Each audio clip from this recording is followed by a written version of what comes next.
Bonjour, je suis Philippe Fulsac et dans cette lecture, je voudrais vous présenter une brève histoire de la physique de l'ultra rapide.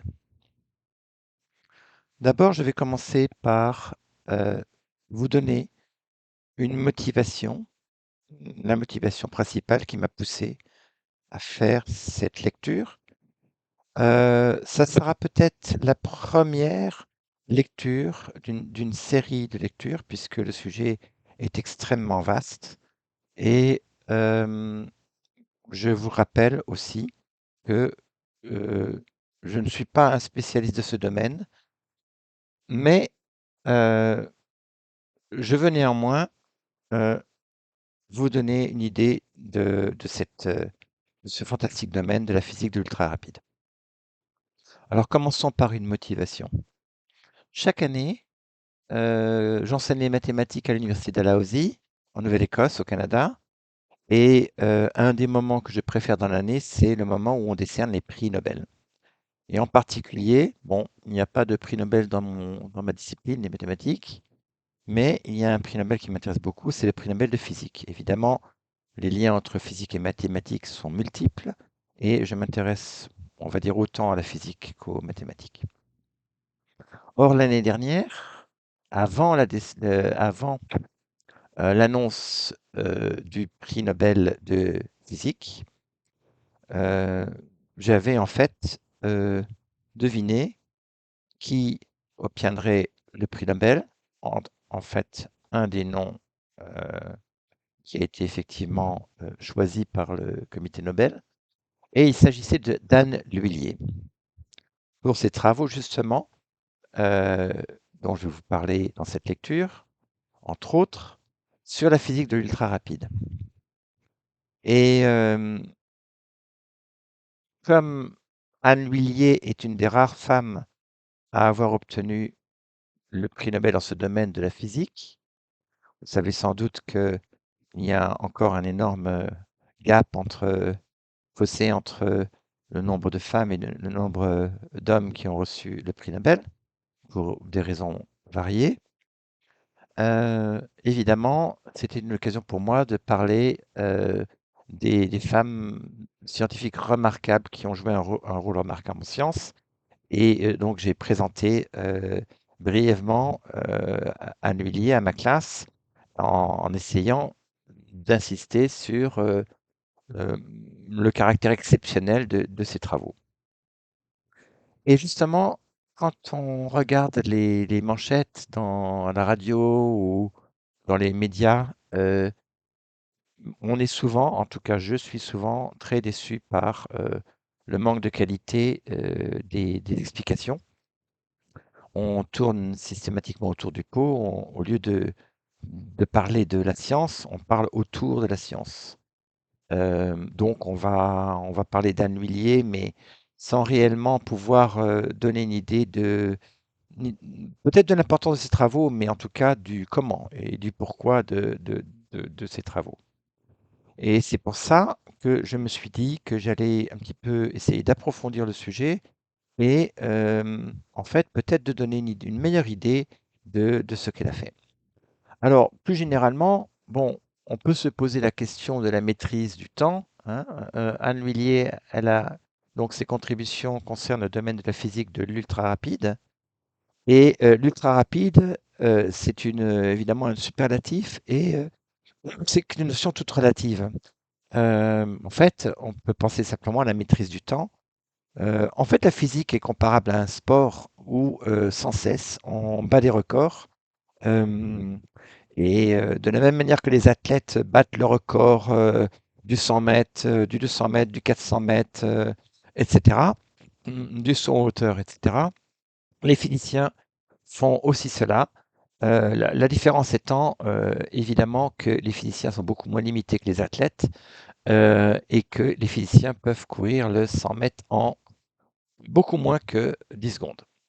Évidemment, les athlètes sont limités par leur propre anatomie, mais les physiciens peuvent rêver et utiliser d'autres moyens, comme la lumière, pour battre les records à une allure folle, essentiellement. Alors, si on pense au temps, hein, évidemment, on ne peut pas penser au temps sans penser aux horloges et donc on peut penser à l'astronomie et comment est-ce qu'on mesure le temps et comment est-ce qu'on a pu mesurer les temps progressivement plus courts, hein. Euh, Évidemment, dans l'Antiquité, on pouvait mesurer le temps à une échelle de jours ou d'heures. Peut-être qu'on pouvait construire des clepsydres ou des machines à vapeur, comme Héron l'a fait, pour mesurer le temps, mais comment dire, le plus petit intervalle de temps mesurable par ces méthodes restait très limité, évidemment. Ensuite sont apparus, on va dire au XVIIe siècle, les méthodes mécaniques, notamment avec les travaux de Huygens et de Galilée sur la gravité et sur le lien entre la période d'un pendule et finalement les forces qui s'exercent sur ce pendule et sur sa longueur. Donc en comprenant progressivement mieux la physique, l'interaction entre les corps et entre les corps et les champs, notamment le champ de gravitation, on a pu construire des horloges plus précises. Reste quand même que euh, il y avait de nombreux problèmes et que les horloges étaient soit instables, par exemple, on peut penser à la mesure du temps sur les bateaux, donc, comme vous le savez sans doute, le problème de la longitude, il s'agissait de euh, créer un appareil qui puisse mesurer le temps de manière stable, sans se dérégler, mais dans un milieu fortement secoué, à savoir un bateau. Donc, quand les navigateurs ou les explorateurs se lançaient en mer, hein, sans connaissance de la longitude, ils avaient finalement une idée peu précise de leur position. Et donc, l'horloger anglais Harrison est bien connu pour avoir réussi à créer les premiers chronomètres, les chronomètres nautiques, hein, les chronomètres utilisés en mer pour donc améliorer la précision de la stabilité de ces mesures du temps, la précision et donc permettre la navigation en mer avec une meilleure précision. Donc, on peut comparer ça finalement au GPS, hein. Au début, donc ça s'est passé, on va dire, au début du XVIIIe siècle. Mais évidemment, ces intervalles de temps qui étaient mesurables par le chronomètre de Harrison restaient quand même, ou même les meilleures horloges mécaniques, hein, restaient quand même limités. Finalement, on s'est aperçu progressivement que en analysant la lumière se déplace à une vitesse phénoménale. Et donc, on a commencé, en manipulant la lumière essentiellement, on a commencé à apprendre à maîtriser des horloges beaucoup plus précises. Aujourd'hui, on utilise des horloges atomiques, hein, et donc on peut effectivement découper le temps en tranches beaucoup plus fines et mesurer des événements ou la durée d'événements qui sont beaucoup plus brefs. Alors dans un domaine beaucoup plus non lié à la physique, hein, on peut se poser la question, quand on parle de la physique du rapide, de l'ultra rapide, on peut se poser la question de la photographie, par exemple. En effet, pour mentionner un problème qui faisait couler beaucoup d'encre à la fin du 19e siècle, il s'agissait des courses de chevaux. Était-il possible qu'un cheval soit suspendu en l'air sans qu'aucune de ses pattes, hein, ne touche euh, ou jambes ne touche le sol? Ou, au contraire, hein, était-il nécessaire pour le cheval d'avoir un contact avec le sol à n'importe quel moment de sa course? Pour répondre à cette question, Edward Muybridge, un fameux photographe connu pour ses nombreuses photographies qui décomposent le mouvement, a tout simplement stroboscopé le mouvement, si vous voulez, c'est-à-dire qu'il l'a éclairé, il a éclairé la course du cheval. Il le faisait aussi pour d'autres mouvements, hein. Je me rappelle moi-même avoir acheté des livres des collectionnant ces fameuses photographies, ces séries photographiques. Donc, il a simplement mis au point un appareil qui pouvait prendre beaucoup de photographies à une cadence assez élevée. Et donc, en éclairant le sujet du mouvement, le mobile, à différents instants, il pouvait finalement générer une série d'images qui pouvaient être ensuite analysées pour connaître la réponse à cette question. Cette analyse du mouvement, cette stroboscopie du mouvement est fondamentale dans ce que je vais vous dire et effectivement dans les découvertes d'Anne L'Huillier. Alors la réponse à la question a été en effet que effectivement au cours de sa course, le cheval peut effectivement être suspendu en l'air. Donc on voit comment factuellement, en utilisant les observations, on peut transformer une rumeur, vraie ou fausse, enfin en une assertion qui est scientifiquement vérifiée. Alors avant de commencer donc vraiment mon sujet à proprement parler, je vais vous dire que j'ai passé assez longtemps, on va dire une semaine sur ce sujet, et que j'ai pris une série de notes dessus. Et que donc le document que je vous montrerai maintenant, c'est une de mes séries de notes. Peut-être que j'utiliserai dans une autre lecture, une autre de mes séries de notes.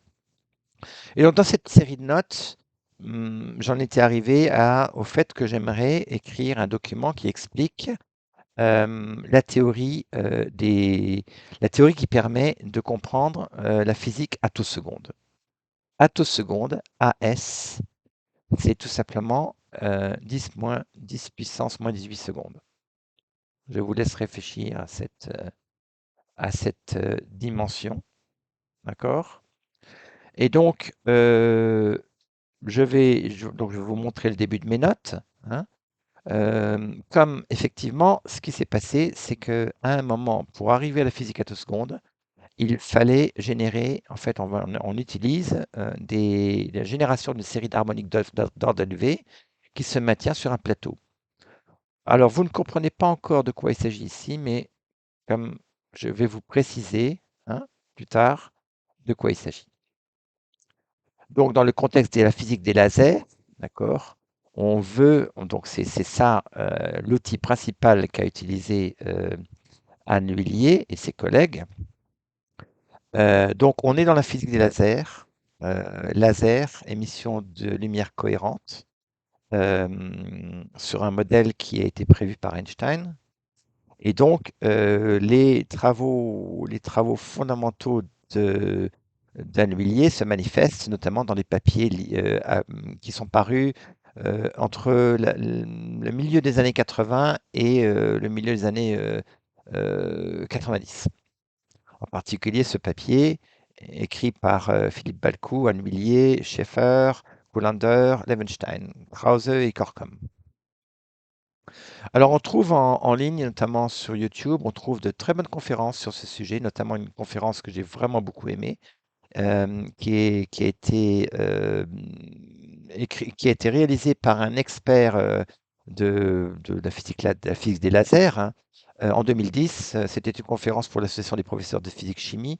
Christophe Jouvet a vraiment fait, vous pouvez rechercher sa conférence. Malheureusement, je n'ai pas trouvé vraiment de vidéo, mais il reste la présentation. Et on a la partie audio de sa conférence qui est passionnante.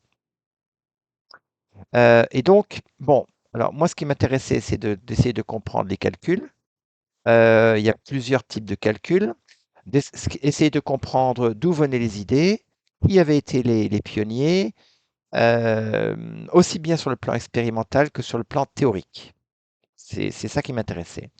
Donc, comment fait-on les calculs? Comment peut-on expliquer l'apparition de ces harmoniques d'ordre élevé? Pourquoi est-ce que ces apparitions d'harmoniques d'ordre élevé sont importantes pour créer des lasers pulsés à pulsation très brève, etc., etc. Et comment est-ce qu'on fait?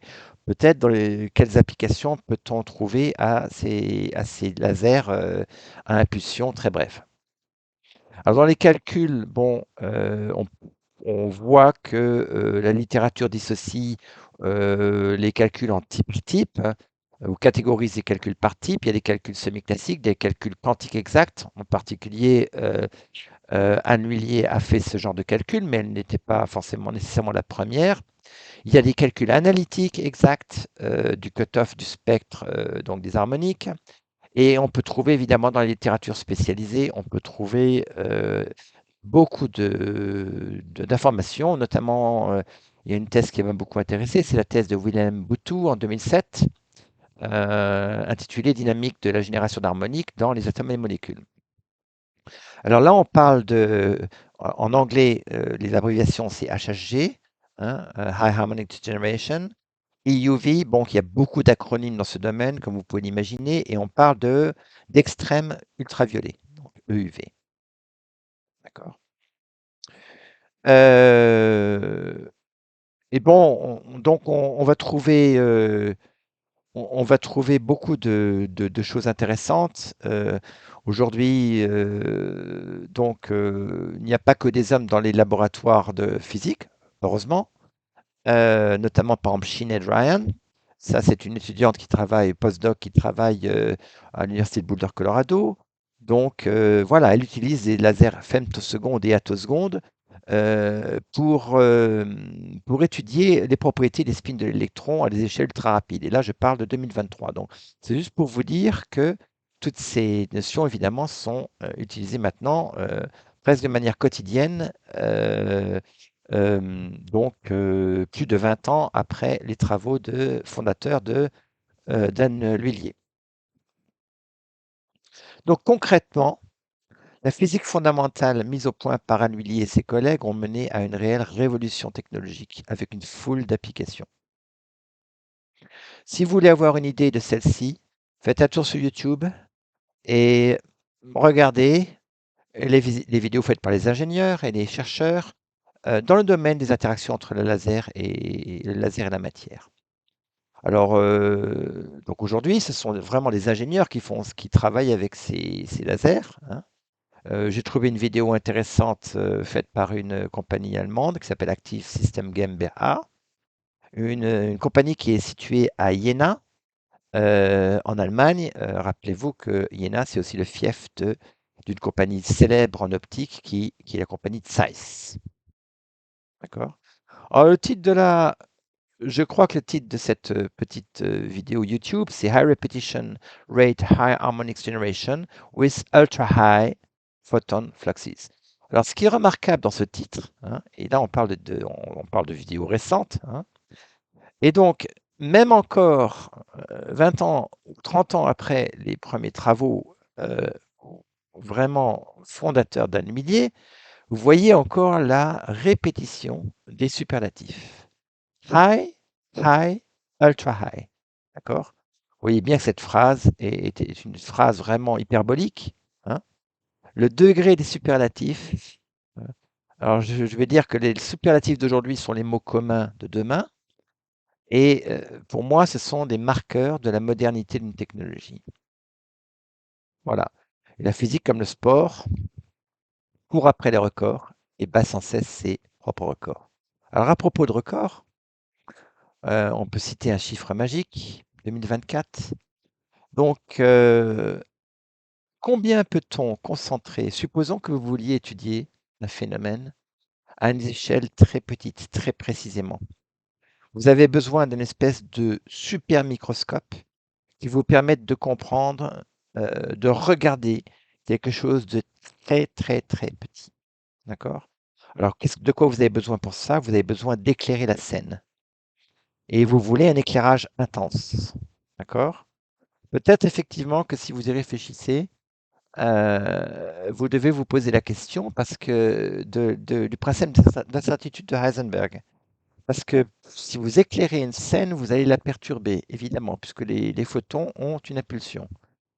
Donc, vous êtes aussi limité dans la durée, dans l'énergie que vous voulez dépenser à l'éclairage et peut-être la durée de l'éclairage. D'accord?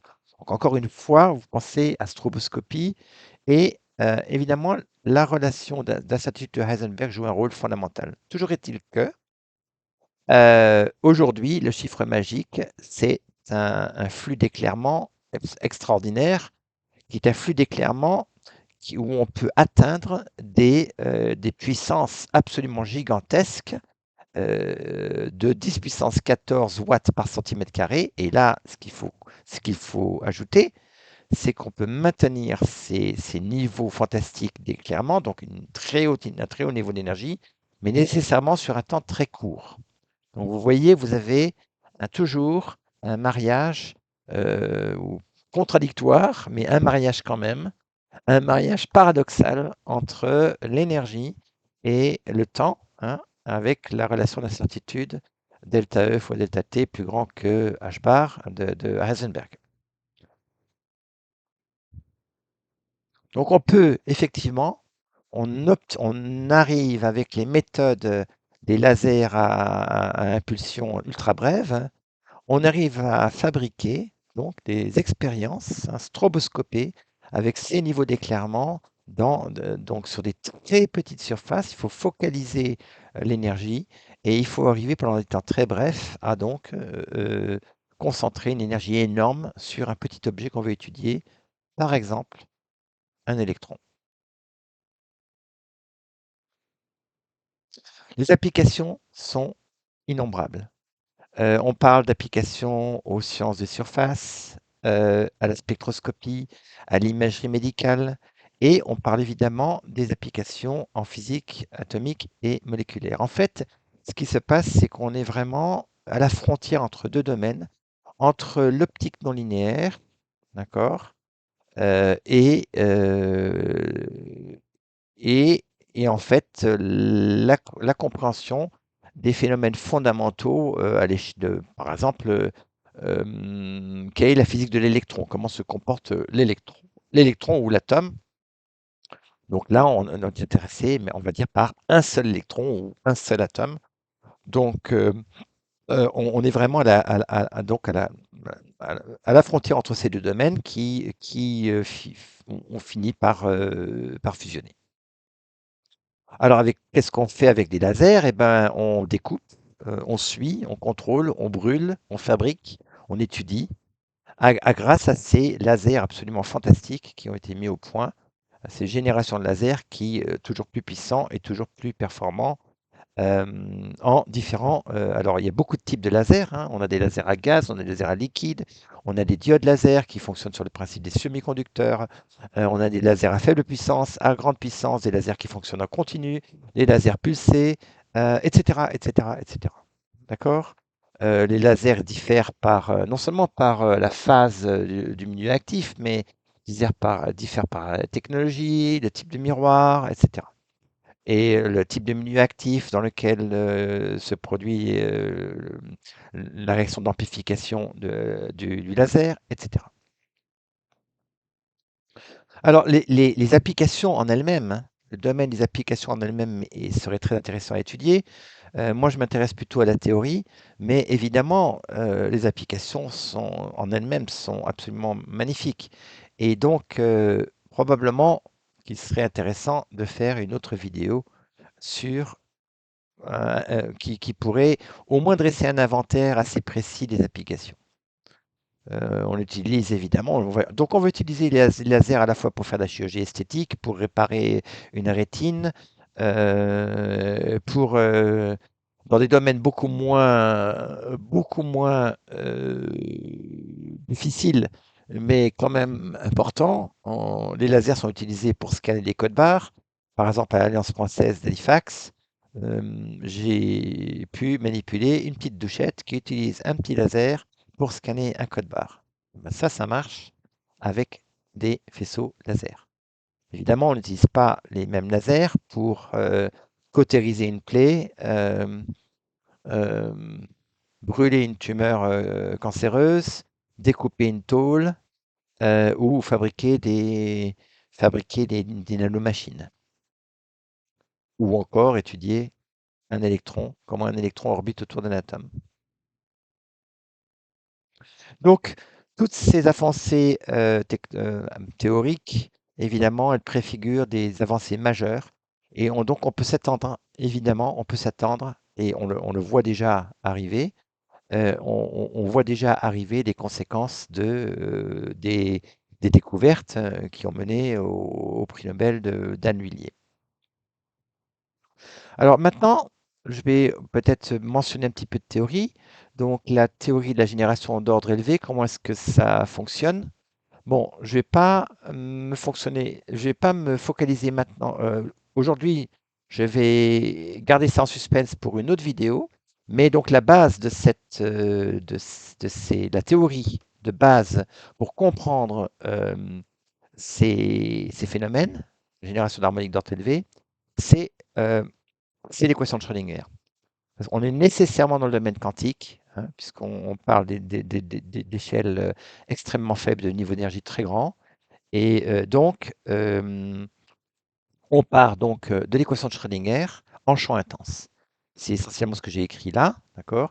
Et ça, c'est extrait d'un papier qui a été écrit justement par Anne Willier, d'accord? Et donc, pour vraiment comprendre ces générations d'harmoniques, il faut s'intéresser, comment dire, à la dispersion des fonctions d'onde qui sont les solutions de cette équation de Schrödinger. Donc, je ne vais pas vous parler donc de la théorie quantique ici, et je vais plutôt juste vous donner au moins les principes de base qui existent déjà dans la physique classique, et on reviendra à la théorie quantique plus tard. Donc, le fond de l'histoire, c'est des calculs d'interférence quantique à partir de cette équation de Schrödinger.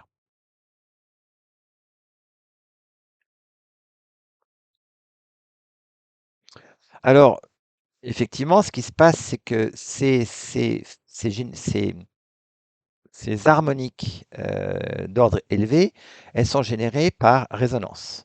Et ces résonances, elles peuvent avoir lieu parce qu'il y a une excitation cohérente d'un ensemble de niveaux. Ici, vous avez c'est un ensemble de niveaux, ça peut être un système atomique ou un système électronique, d'accord, ou des niveaux d'un électron, par exemple. Vous avez un système, et puis là, vous avez donc l'excitation cohérente de ces niveaux par un laser intense, pulsé. Et donc, ce qui va se passer, c'est qu'on va typiquement s'intéresser à une pseudo-particule ou un paquet d'ondes qui va se déplacer donc et résonner dans un puits de potentiel. Et c'est ce que j'ai montré là. Donc, on va dire que voilà, le paquet d'ondes, on le voit se déplacer ici de droite à gauche, puis de gauche à droite, etc.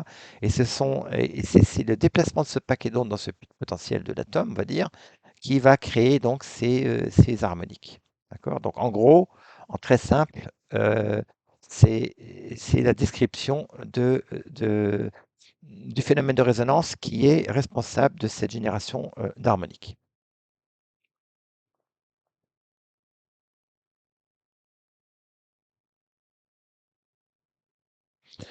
Alors, pour en savoir plus, vous pouvez, par exemple, regarder la vidéo de Christophe Jouvet, hein. Là, on y décrit plus précisément comment fonctionne un laser. On a besoin de pomper de l'énergie pour inverser des niveaux des populations à des niveaux d'énergie, le niveau bas et le niveau haut, d'accord? Et ensuite, on a une relaxation qui conduit à l'émission dite stimulée, une émission de photons de lumière cohérente qui a été prédite par Einstein en 1916. Alors encore une fois, vous pouvez trouver de très bonnes, de détails dans des thèses, hein. Par exemple, la thèse de Nadia Belabas en 2002 euh, sur la spectroscopie femtoseconde cohérente. Et on a notamment une figure, la figure 31, hein, schéma d'excitation de paquets d'ondes de trous par une impulsion femtoseconde dans un puits quantique. Et là, on parle de gallium, d'arsénure de gallium. L'arsénure de gallium, c'est un matériau intéressant. C'est un cristal qui a des propriétés de symétrie telles qu'on peut y observer des effets d'optique non linéaires, des effets électro-optiques. Et c'est un matériau comme le nobiate de lithium qui est utilisé dans des cellules de commutation, par exemple en télécommunication, pour faire de la commutation à très très large fréquence, hein.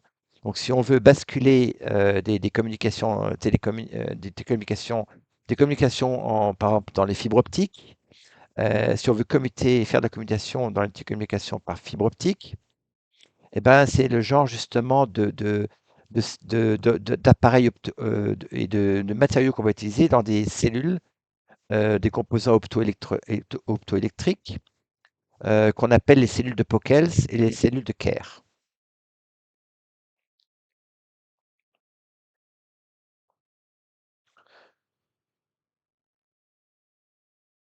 Alors, si maintenant on s'intéresse, on essaye de regarder d'où viennent ces recherches sur les travaux, les générations d'harmoniques, hein, on renroule le temps et on se demande quels sont les précurseurs.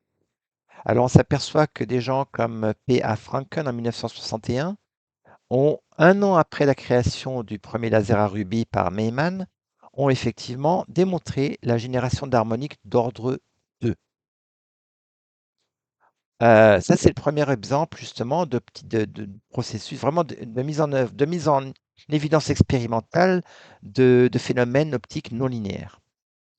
Je vous rappelle quand même que l'absorption à 2 photons, c'est un phénomène optique non linéaire qui a été prévu, théorisé en fait pour la première fois par une grande physicienne allemande qui s'appelle Goppert-Mayer. Elle a obtenu le prix Nobel de physique en 1966. La deuxième femme à recevoir le prix Nobel de physique après Marie Curie. Une brillante physicienne qui a étudié à l'université de Göttingen et qui était à la fois aussi forte en mathématiques qu'en physique. Évidemment, à Göttingen, comment dire, Göttingen, c'était la Mecque, on va dire, des mathématiques et aussi de la physique. Probablement une des universités les plus importantes au monde dans l'entre-deux-guerres. On parle des années 30.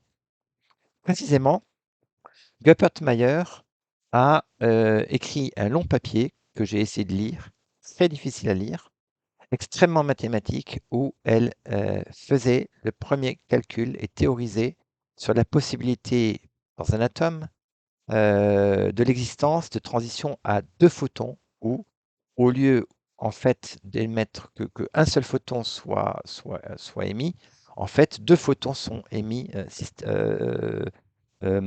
simultanément par une transition entre différents niveaux d'énergie dans un atome. Donc ça, c'était finalement la première voie théorique de l'optique non linéaire. Ce qui est intéressant aussi, c'est que cet article de Franken, il a été co-signé par quelqu'un que je connaissais déjà, qui s'appelle Gabriel Van Reich. Alors Gabriel Van Reich, comment je le connaissais? Ben, il y a 20 ou 30 ans, même plus que ça en fait, 1980. Dans les années 80, j'avais lu une série d'articles publiés dans Pour la science, Scientific American, sur l'acoustique des instruments de musique. Et Gabriel Weinreich avait signé une série d'articles sur l'acoustique des cordes de piano et des cordes de violon. Donc c'était en fait une personne, c'est un physicien intéressé par beaucoup de domaines. C'est bien le même, j'ai vérifié, c'est bien le même Gabriel Weinreich. Donc vous voyez qu'il a travaillé dans le domaine des générations d'harmoniques d'ordre 2 en physique fondamentale, hein, donc optique non linéaire, et aussi en fait dans les phénomènes de propagation non linéaire, mais maintenant dans les instruments de musique. Et c'est pas du tout idiot. Et la remarque vaut son pesant de cacahuètes parce que effectivement, en fait, ça serait intéressant de reparler des phénomènes non linéaires en acoustique discutés par Gabriel Weinreich. Gabriel Weinreich, né en Pologne, auteur de 2 articles donc, sur l'acoustique du piano et du violon dans Pour la science, années 81, édition Belin, et sur les instruments de l'orchestre. Malheureusement, je n'ai pas ce livre, mais j'adorerais l'avoir. Magnifique livre, épuisé maintenant. Si quelqu'un peut me donner une copie de ce livre, je serais ravi. Alors, donc voilà. Alors, bon, comment est-ce qu'on arrive à fabriquer ce fameux paquet d'ondes qui se propage comme ça dans le puits de potentiel?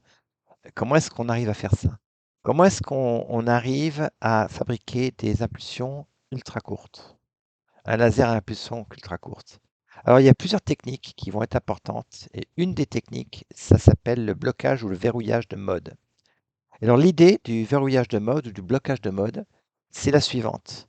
C'est que vous avez donc dans votre cavité laser, hein, donc la cavité laser, c'est donc vous avez dans votre cavité laser, vous avez 2 miroirs, un miroir totalement réfléchissant et un miroir semi-réfléchissant qui va laisser sortir la lumière.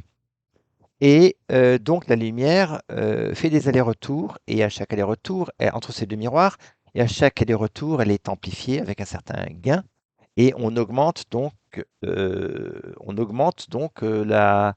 l'intensité du faisceau lumineux et tous les photons qui sont créés par émission stimulée. D'accord? Alors, ce qui se passe, c'est qu'on a plusieurs modes, des modes longitudinaux qui se déplacent donc dans cette cavité, qui sont accordés avec cette cavité. Et donc, le problème, c'est que ces modes se déplacent à des vitesses différentes.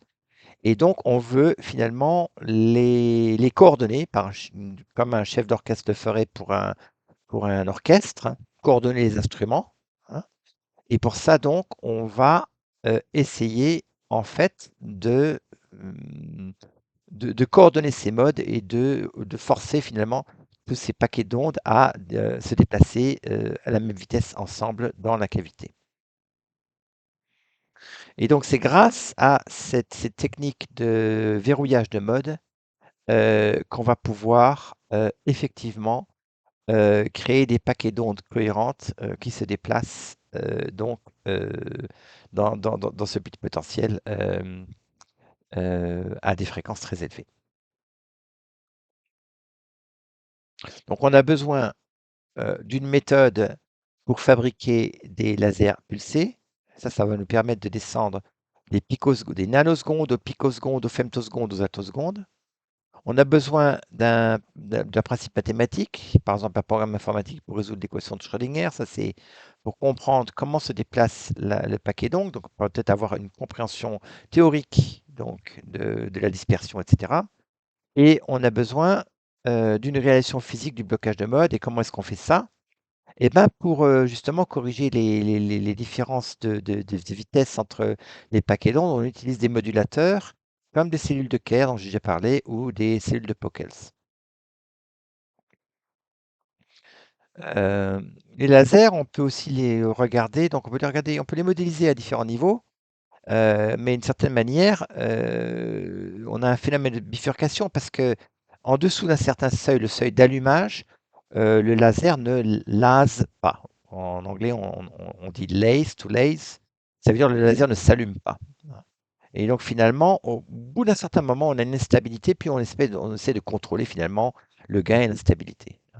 Et on peut produire des signaux chaotiques, ça peut être avantageux. On peut utiliser le caractère chaotique des signaux pour générer par exemple des flux de nombres aléatoires avec des lasers. Ça, on peut effectivement, ça a été fait assez récemment.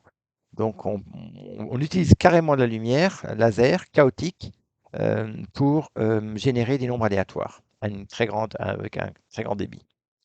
Mais on peut aussi, au contraire, essayer de contrôler très précisément, de moduler les lasers avec des composantes telles que les cellules de Kerr et de Pockels. Ça revient à mettre sur le trajet du faisceau lumineux, des lames à retard pour compenser finalement les différences de vitesse. Bon, là maintenant, tout ça, va vous paraître peut-être très très compliqué. D'ailleurs, c'est très compliqué et ça me paraît très compliqué. Alors, comme je trouvais ça vraiment compliqué, je me suis dit retournons à la base, essayons de regarder à la base comment tout ça fonctionne. Et peut-être essayons, avant de faire de la mécanique quantique, essayons de faire de la physique classique. Alors là, les choses deviennent beaucoup plus claires, ou en tout cas beaucoup plus simples à comprendre, au moins dans un premier temps. Alors, on peut commencer, si on veut s'intéresser à la propagation des ondes, hein, parce qu'on voit bien que c'est la propagation des ondes ou des fonctions d'ondes, elle est déterminante. Eh bien, commençons par simplement un modèle classique et commençons par les équations de Maxwell, qui modélisent, on vous le rappelle, qui modélisent les interactions entre lumière et matière.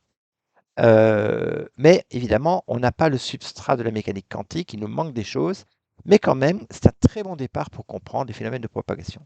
Alors, les équations de Maxwell, alors on peut distinguer deux types d'équations. Alors, on peut soit les formuler dans le vide, ou on peut les formuler dans un milieu qui contient des charges. Alors, ces charges, donc, si on veut décrire la propagation de lumière, donc l'optique dans un milieu matériel, donc interaction classique entre lumière et matière. Il nous faudra donc un champ électrique E, un champ magnétique B, et des champs qui apparaissent, par exemple comme le champ de polarisation, des champs induits, ou le champ électrique induit D, qui apparaissent, ou H, champ magnétique induit, et le moment qui apparaissent donc comme réaction du milieu à l'éclairement par un champ électrique. Donc, si vous avez un champ, disons, inducteur ou externe, EB, hein, donc le champ électromagnétique, c'est effectivement donné par ces deux champs E et B, et il interagit en créant un champ induit électrique et magnétique. Et donc, vous avez les opérateurs de divergence, et les opérateurs rotationnels qui vous donnent des équations aux dérivées partielles où on traduit les lois de Faraday, la loi d'Ampère, la conservation des charges, etc., la loi de Gauss, etc. Donc tout ça, ça vous donne un système d'équations aux dérivées partielles qui relie ces champs.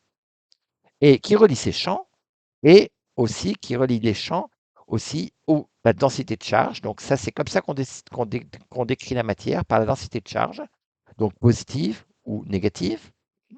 Et on peut aussi avoir les densités de... Alors, on n'a pas de charge magnétique dans la théorie classique. D'ailleurs, on n'en a pas non plus dans la théorie quantique. On n'a pas de monopole magnétique.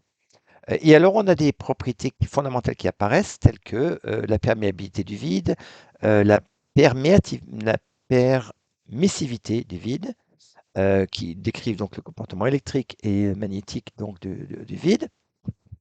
Et dans un milieu vide, on a des simplifications telles que ρ égale J égale M égale 0. Alors, si donc on manipule ces équations, très simplement, hein, on s'aperçoit qu'en prenant ces équations qui sont des équations du premier ordre, et ben, tout simplement en les manipulant et en éliminant des termes, très très simplement, on arrive évidemment à l'équation d'Alembert.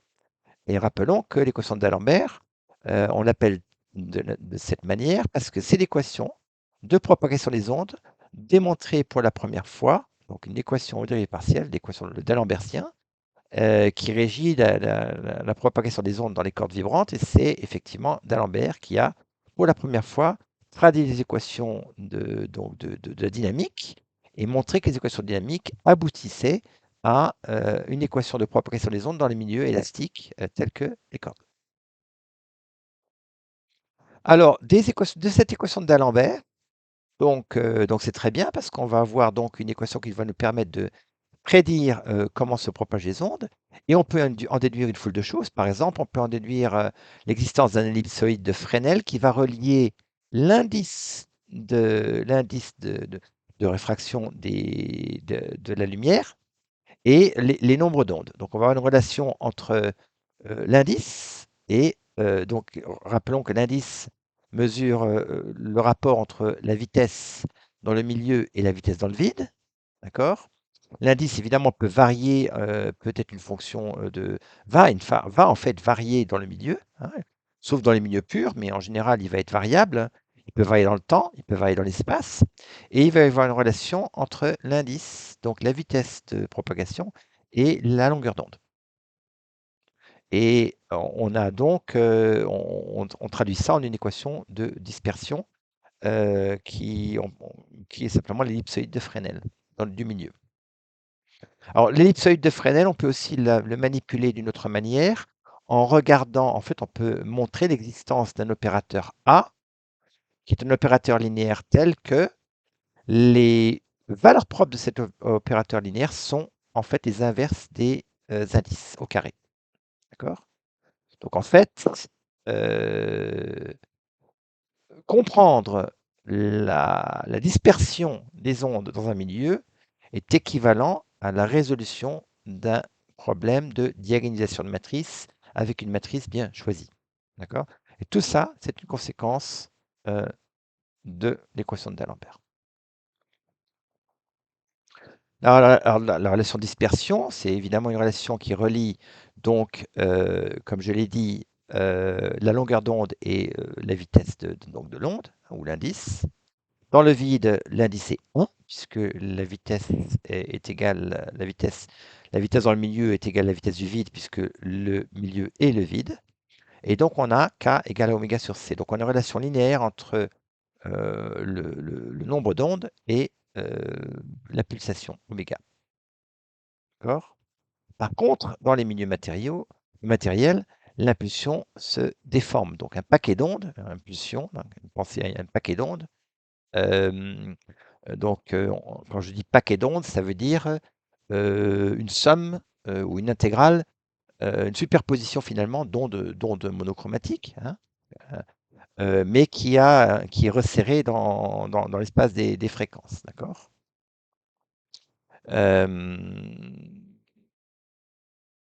Ou resserrée dans l'espace spatial, d'accord? Ce qui n'est pas la même chose. Parce que là, vous avez donc une correspondance entre, enfin, la transformée de Fourier vous permet de passer du spatial du temporel au fréquentiel et vice-versa.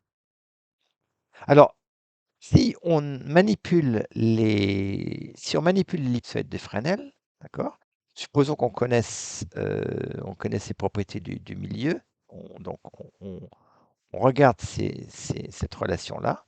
Alors, on peut effectivement faire un développement limité faire des calculs de perturbation par développement, faisant un développement limité de k en fonction de oméga.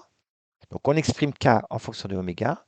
Et pour comprendre ce qui se passe, on peut linéariser, regarder ce qui se passe au deuxième ordre, au troisième ordre, etc. Donc, finalement, on peut étudier mathématiquement la dispersion des ondes dans un milieu matériel. Voilà. Et apparaissent alors des quantités telles que la vitesse de phase, oméga 0 sur k. Donc ça, c'est, mettons qu'on regarde tout ce qui se passe au voisinage d'une pulsation oméga 0. D'accord? Donc on va regarder uniquement ce qui se passe quand on dévie pas trop de oméga 0. D'accord? Alors la vitesse de phase, ça sera ça, oméga 0 sur k oméga 0. La vitesse de groupe, par contre, ça sera plutôt la dérivée de cette quantité. Alors là, remontons encore, rappelons encore le principe d'incertitude, parce que là, on voit, de toute façon, le principe d'incertitude de Heisenberg est fondamental si on veut comprendre ce qui se passe dans la physique des lasers. Donc, la condition pour qu'un laser puisse pulser à une très brève période, c'est une conséquence de la relation d'incertitude. On a delta E, delta T plus grand que h bar, ou si on exprime que E égale h nu, delta nu, delta T plus grand que 1 sur 2. Vous voyez une relation inverse, c'est ce que j'ai appelé un mariage paradoxal entre fréquence et temps. Donc, il y a une relation inverse entre la largeur de bande d'une impulsion, c'est-à-dire l'intervalle de fréquence des fréquences qui composent le paquet d'ondes, et dans le domaine fréquentiel, et la durée dans le domaine temporel. hein. Donc si vous avez une grande largeur de bande, vous devez avoir une petite durée et vice-versa. Conséquent, donc delta nu, c'est ce que j'ai noté, c'est la largeur de bande de l'impulsion, et delta t, c'est la durée de l'impulsion. Donc vous avez donc deux extrêmes inverses. L'extrême d'un signal harmonique, où delta nu égale 0, c'est-à-dire qu'on a simplement nu égale nu 0, nu est constant, avec un delta t qui donc correspond à l'infini. Donc vous avez une émission très stable, une seule fréquence, et là on va utiliser ce genre de laser en métrologie, hein, pour garantir donc des standards de fréquence, par exemple. Ça, on peut utiliser ça en télécommunication ou en métrologie, en mesure des distances, etc. Donc là, il vous faudra un laser accordé à une fréquence très très précise. D'accord? Donc là, c'est la limite delta nu égale 0. Donc les lasers continuent. Par contre, l'autre extrême, et c'est ça qui m'intéresse ici, plus ça qui m'intéresse dans cette lecture, hein, comme vous l'avez compris, ça, c'est les lasers pulsés à très très haute fréquence, ultra rapide. Et donc, si le laser émet plusieurs fréquences sur une large bande de fréquences, la sortie peut être une impulsion courte. Alors voilà, c'est ça une idée très intéressante, hein. Si on a effectivement si le milieu actif est sensible à plusieurs fréquences, si on peut obtenir des photons qui sont émis par émission stimulée à plusieurs fréquences, d'accord? Alors on peut effectivement combiner ces fréquences par interférence et donc obtenir des impulsions très courtes par interférence de ces fréquences. Alors un tel exemple hein, de relation entre delta t et delta nu, hein, de relation inverse entre largeur de bande et impulsion, c'est la transformée de Fourier d'une gaussienne. Si vous prenez une impulsion gaussienne, donc là vous avez donc une énergie qui est simplement en relation gaussienne, une fonction normale de la pulsation ou de la fréquence, d'accord? Donc la largeur ici, la largeur de bande, c'est sigma, et là vous reconnaissez l'expression d'une gaussienne. Alors, hein, la transformée d'une gaussienne, c'est deux fois, c'est une gaussienne, c'est une gaussienne. Donc dans le domaine temporel, vous aurez donc une énergie qui se répartira dans le temps, aussi comme une gaussienne, mais l'intervalle de temps, la largeur donc caractéristique, hein, de l'impulsion dans le temps, dans le domaine, donc la durée si vous voulez, de l'impulsion, elle sera en 1 sur sigma. Donc delta t ici, c'est le dénominateur de la gaussienne ici, la largeur de la gaussienne.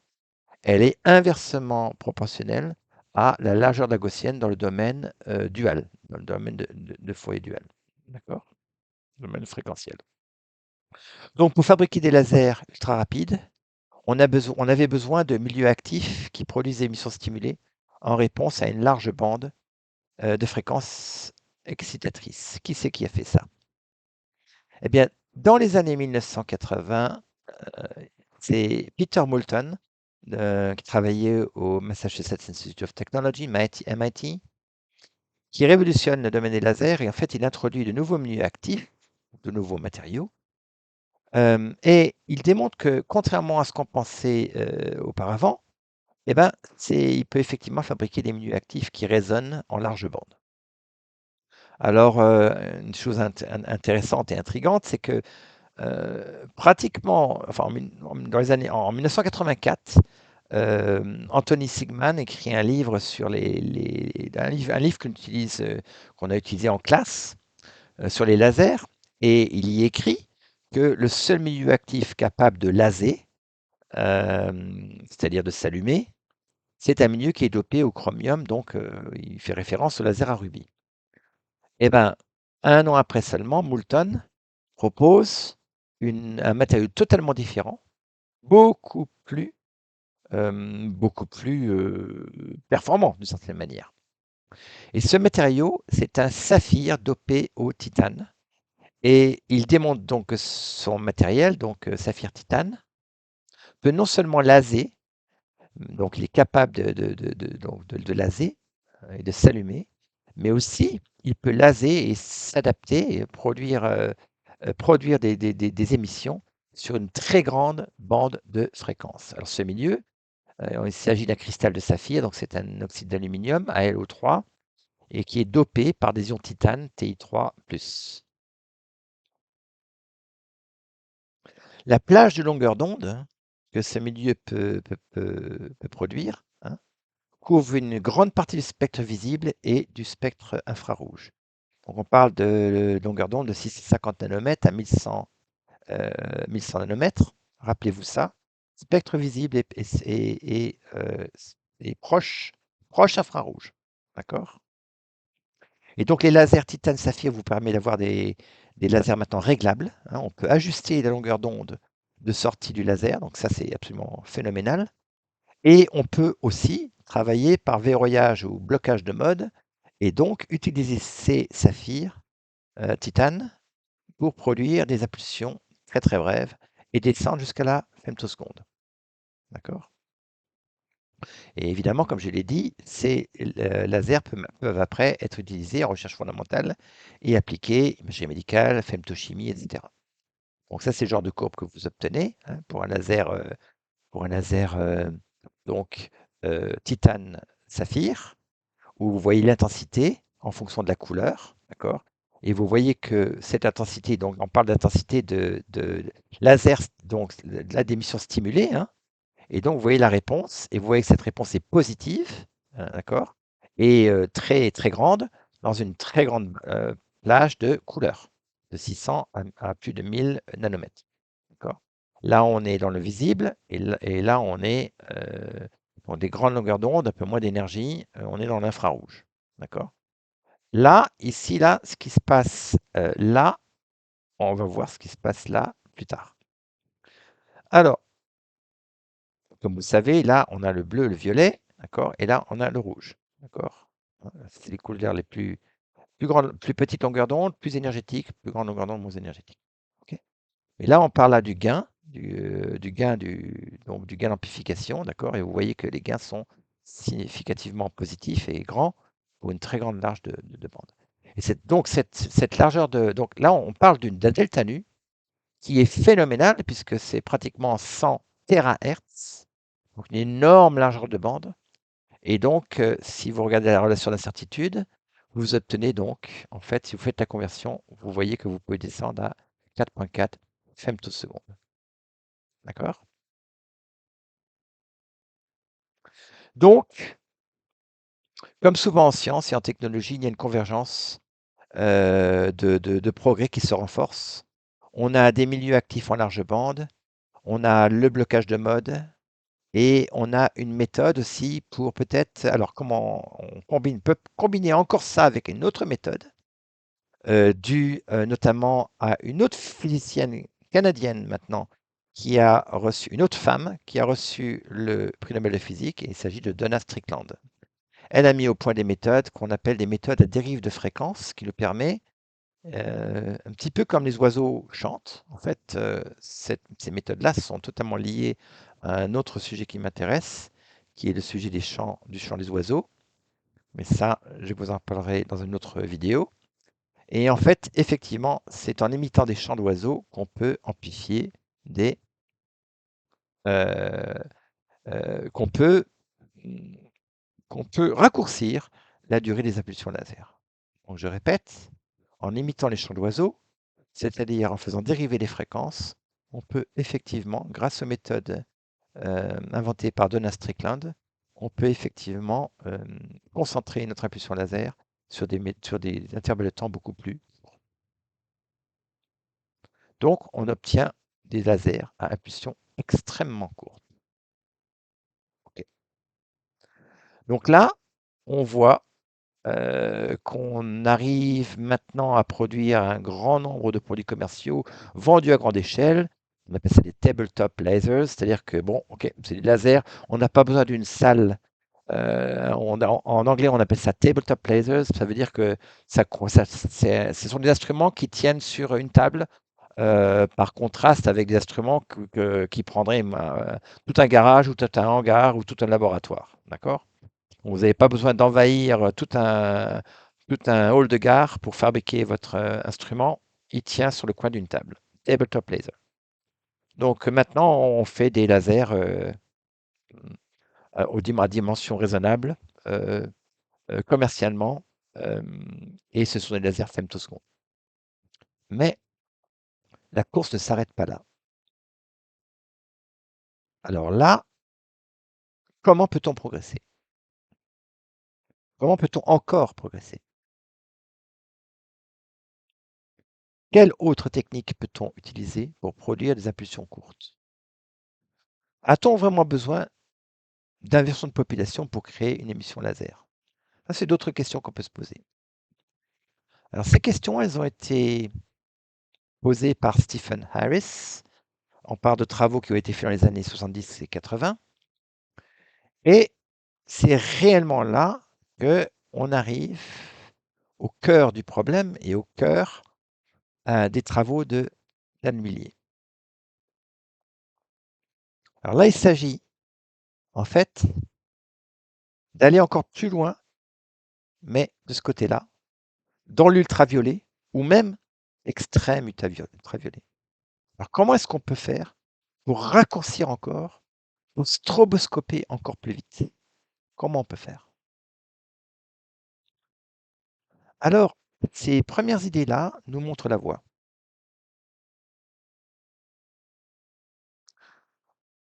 En fait, Stephen Harris a développé des techniques de type spectroscopie Raman pour générer des impulsions femtosecondes. Là, on parle encore d'impulsions femtosecondes. Mais ce qu'on veut, c'est vraiment casser la barrière du cycle unique. Alors, je vais vous rappeler ce que ça veut dire, que la barrière du cycle unique. On appelle impulsion à cycle unique une impulsion dont la durée temporelle est inférieure à la période de l'onde électromagnétique qu'elle représente. Pour la lumière visible, on parle de durée de l'ordre de quelques femtosecondes.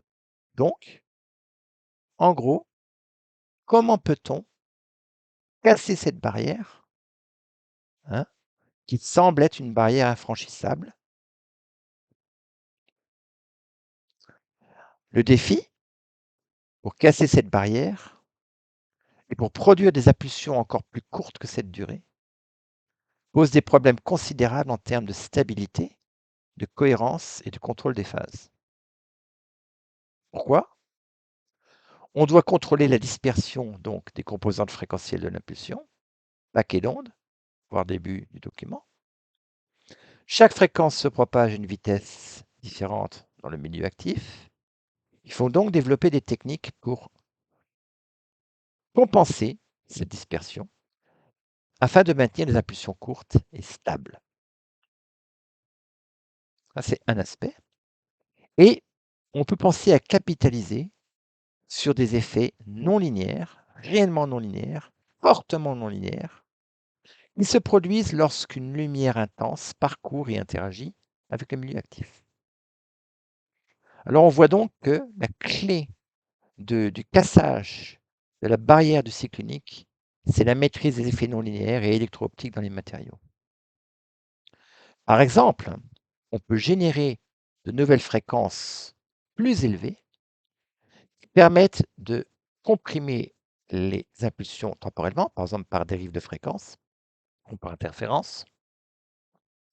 Le premier exemple historique de ce type est l'absorption à 2 photons et la génération de secondes harmoniques. D'accord, j'en ai déjà parlé.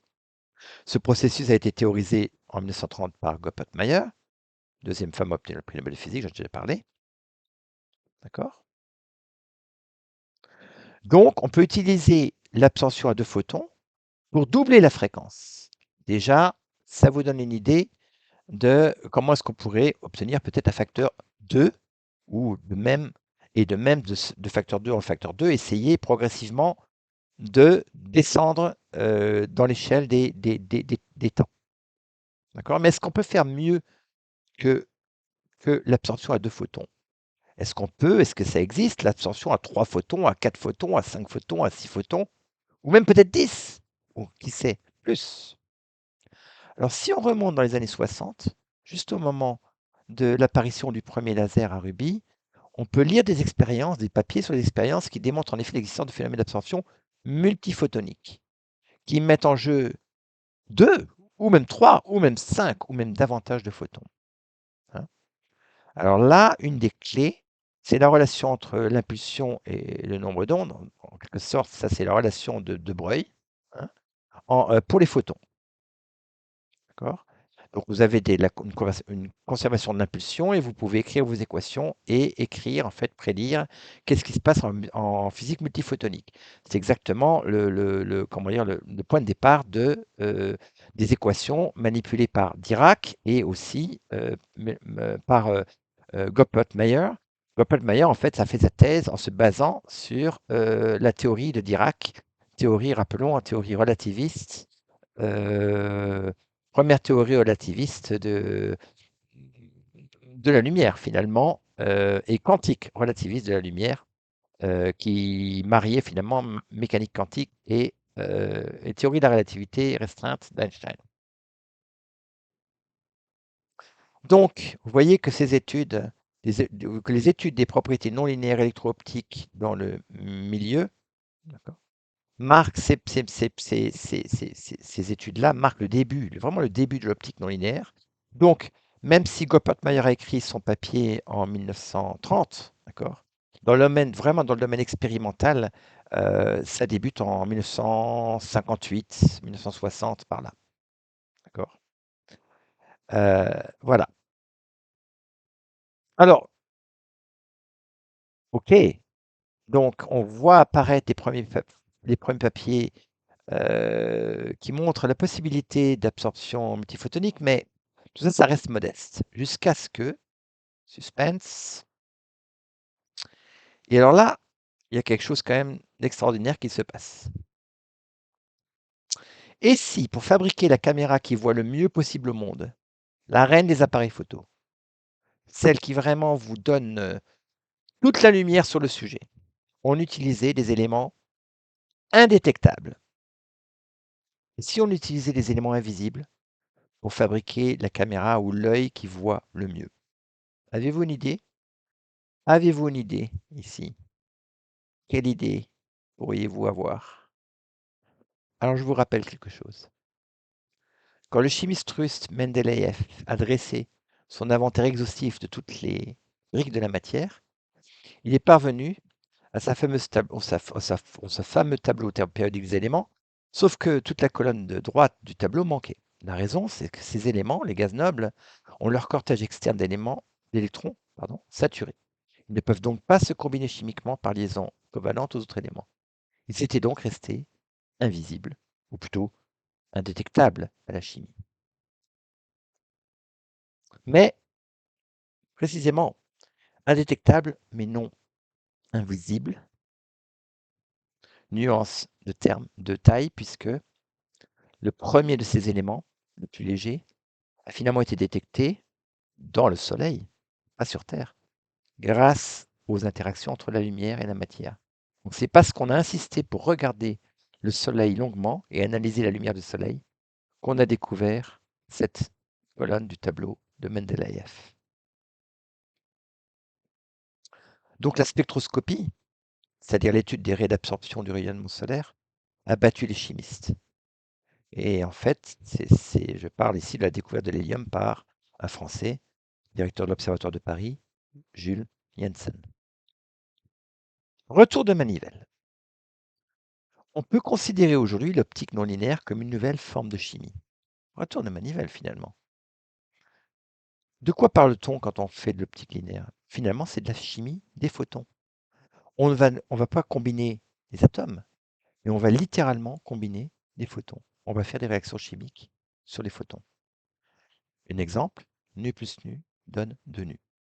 Ça, c'est une réaction chimique, si on veut, sur les photons. Et en effet, on va pouvoir créer et annihiler des photons, hein, par des mécanismes de transition radiative, d'interaction entre les niveaux d'énergie, etc. D'accord? Et effectivement, c'est la physique, c'est effectivement de la physique de la chimie des photons. On peut dire que c'est la chimie des photons qui préside maintenant euh, la, qui domine le domaine de l'imagerie et de la physique ultra rapide. Donc en quelque sorte, la physique et la chimie sont toujours main dans la main, suivant la façon dont on regarde les choses, de manière très très ténue. La physique multiphotonique, c'est en fait une forme de chimie des photons. Alors voilà, eh ben, ces milieux invisibles ou indétectables, voilà une idée. Faisons interagir une lumière laser intense et un gaz noble. Idée clé. Bingo. On découvre, quand je dis on, vous allez voir de qui il s'agit, dans les années 85 que ces interactions produisent un phénomène extraordinaire. Ils génèrent une série d'harmoniques de fréquences beaucoup plus élevées que la fréquence fondamentale. Donc on ne parle pas de multiplication par 2, on parle de multiplication par 5, 10, 100. Cette génération d'harmoniques élevées, en anglais High Harmonics Generation, HHG, casse enfin la barrière du cycle unique et débouche sur une véritable révolution, celle de la physique attoseconde. Les principaux artisans de cette révolution sont français, deux français et autrichiens, hein, Anne Lhuillier, Pierre Agostini et Ferenc Krause reçoivent en 2023 le prix Nobel de physique en récompense à leur contribution à la physique attoseconde. Fin de cette première lecture sur la physique de l'ultra rapide.